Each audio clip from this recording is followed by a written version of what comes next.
But ನೀವು ಮೊನ್ನೆ ಭಾಷಣ ಮಾಡುವಾಗ ಒಂದು ಮಾತು ಹೇಳಿದ್ರಲ್ಲ, ಪರಮೇಶ್ವರ್ ಬಂದು ಜನರಲ್ ಅಸೆಂಬ್ಲಿಗೆ ನಿಂತ್ಕೋಬೇಕು, ಜನರಲ್ ಕಾನ್ಸ್ಟಿಟ್ಯೂಯೆನ್ಸಿಗೆ. ಅದನ್ನು ಕೇಳಿದ್ಮೇಲೆ ನಿಮಗೂ ಅವ್ರಿಗೂ ಏನು ತಿಕ್ಕಾಟ ಪಕ್ಕಾಟ ಆಗಿದೆಯಾ ಅನ್ಕೊಂಡೆ ನಾನು. ನೋಡಿ, ನಾನು ಪರಮೇಶ್ವರ್ ಜೊತೆಲೇ ಓದೋರು, ನಾವೆಲ್ಲ ಒಂದೇ ಬೆಂಚ್ ಮೇಟ್ಸು, ಒಂದೇ ಬೆಂಚಲ್ಲಿ ಕೂತ್ಕೊತಿದ್ದವರು.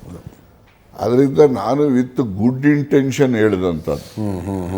ಯಾಕೆಂದರೆ ಈಗ ನೋಡಿ, ಯಾವಾಗಲೂ ಅಧಿಕಾರ ಹಂಚಿಕೆ ಆಗಬೇಕು, ಸಮಾಜದಲ್ಲಿ ಯಾರು ಧ್ವನಿ ಇಲ್ಲ ಅವ್ರಿಗೆ ಅಧಿಕಾರ, ರಾಜಕೀಯ ಅಧಿಕಾರ, so powerful weapon on the earth, ಅದು ಎಲ್ರಿಗೂ ದೊರಕಬೇಕು ಅಂತ ಅಂದಾಗ 50 ಜನ SC ST ಇದ್ಕೊಂಡು 55 ಜನ ಇದ್ದರೆ ಹೆಂಗೆ ಅಧಿಕಾರಕ್ಕೆ ಬರೋಕ್ಕಾಗ್ತದೆ? ಇವರು ಸಂಖ್ಯೆ ಹೆಚ್ಚಿಸ್ಕೋಬೇಕು ಅಂದರೆ ಯಾರು ಸಾಮಾನ್ಯ ಕ್ಷೇತ್ರದಲ್ಲಿ ನಿಂತು ಗೆಲ್ಲಲಿಕ್ಕೆ ಶಕ್ತಿ ಇದೆ ಅವರು ಗೆದ್ದು ಬಂದಾಗ ಸಂಖ್ಯೆ ಜಾಸ್ತಿ ಆಗ್ತದೆ. ಅಲ್ಟಿಮೇಟ್ಲಿ ಡೆಮಾಕ್ರಸಿನಲ್ಲಿ it is only a number game.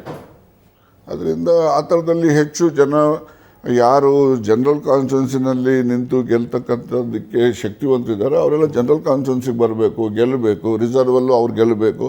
ಆಗ ನಂಬರ್ಸ್ ಹೆಚ್ಚುತ್ತಾರೆ, ಆಗ ಅಧಿಕಾರ ಹುಡ್ಕೊಂಬರ್ತದೆ. ಎಕ್ಸಾಕ್ಟ್ಲಿ.